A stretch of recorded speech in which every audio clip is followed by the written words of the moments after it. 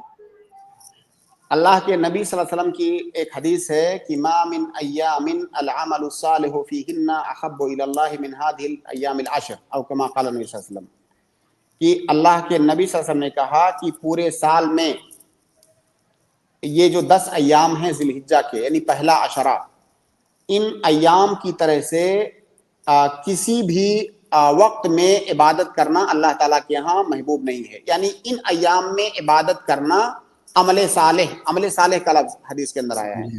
عمل صالح کرنا ان 10 ایام میں اللہ تعالیٰ کو جتنا محبوب ہے دیگر ایام میں نہیں ہے.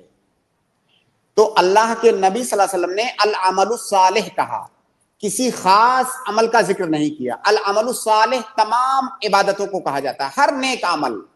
اسی لیے آپ ایک اصولی بات یاد رکھیں کہ پورے سال میں کوئی ایسا فضیلت والا وقت نہیں ہے جس میں ہر فضیلت ہر عمل کی, ہر عبادت کی فضیلت ہو, سوائے ان 10 ایام کے.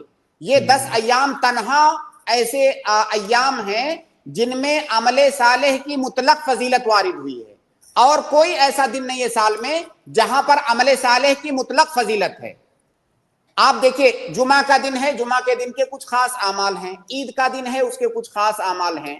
یوم عرفہ ہے, خاص اعمال ہیں. ہر عمل نہیں ہے, ہر عمل کی فضیلت نہیں ہے. رمضان کا مہینہ ہے, اس کے کچھ خاص اعمال ہیں. لیکن یہ جو 10 ایام ہیں, ان ایام میں مطلق طور سے ہر عمل صالح کی فضیلت ہے. اس میں کسی بھی عمل کی تخصیص نہیں ہے. کوئی بھی نیک عمل کریں گے, دیگر ایام میں وہ عمل کرنے سے زیادہ محبوب ہے ان 10 ایام میں عمل کرنا. اب ظاہر ہے روزہ بھی عمل صالح ہے, تو اس کے اندر روزہ رکھنا بھی دیگر ایام میں روزہ رکھنے سے زیادہ محبوب ہے اللہ تعالیٰ کے یہاں.